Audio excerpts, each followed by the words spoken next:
Ito masarap. Gusto natin yung binigay nila.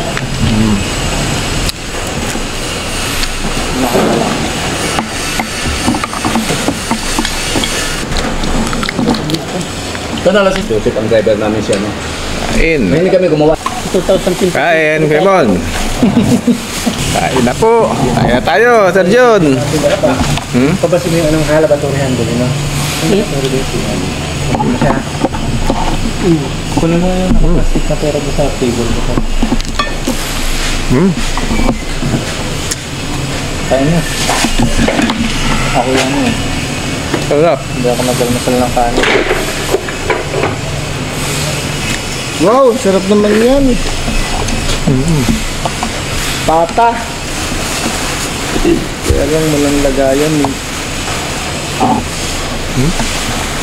So, magulo kumain ka ba ng ano? Sardine? Hindi? Makain. Oh? Ulam. Ulam mo. Kalat na. Maghalo-halo ang kanain ko eh.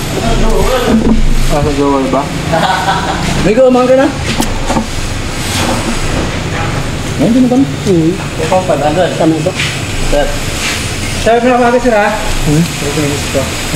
Orientation. Kung na kayo, akin pala yun ha. Ito masarap. Ilang sila. Sabagay. Natuloy yan? Asa mo ako kunahin?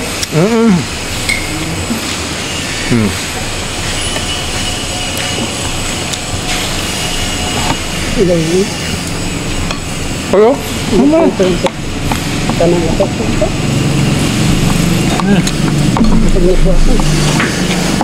Ang malalagyan? Alam mo yan pa. Tama na po. Hindi maubos eh. Ito na po. Gusto natin yung binigay nila. Kuya, pwede mo yung ulam mo tsaka kanin. Sino ako? Hindi din ako nila kakainin yan. Gaantay din sa akin. Yung ito, sa akin.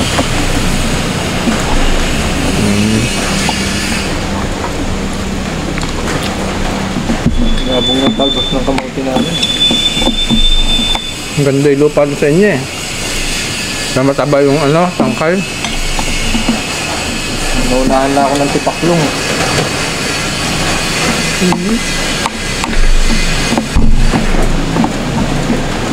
Kinakain pa lang sa paklong yun?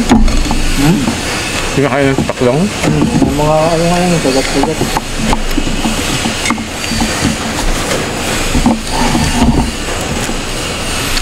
Nakakala.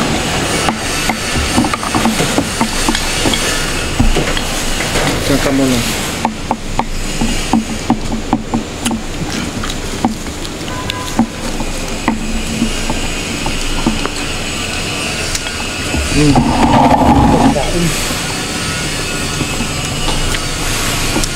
Ano akong taksil doon? Hindi iwang ganun. Paklong na sila. Bangon.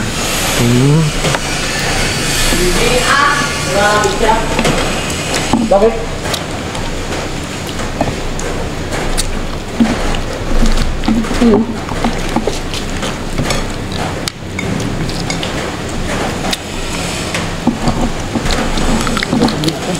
Ito nalasing si Kuya nung galing tayo doon.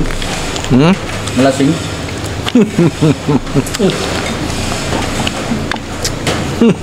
Kala ko nakatid pa ko sa iba. Sarap ng timpla ng ano eh.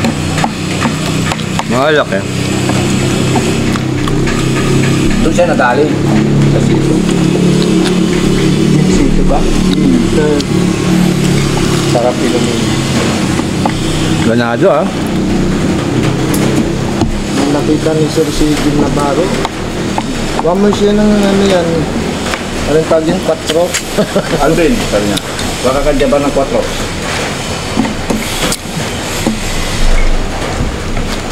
Hindi ka nakahabol ka rin. Makahabol sana ako, hindi ko alam kung nandun pa kayo. Nandun na ako sa Santa Rita. Sarap. City. Thank you Lord.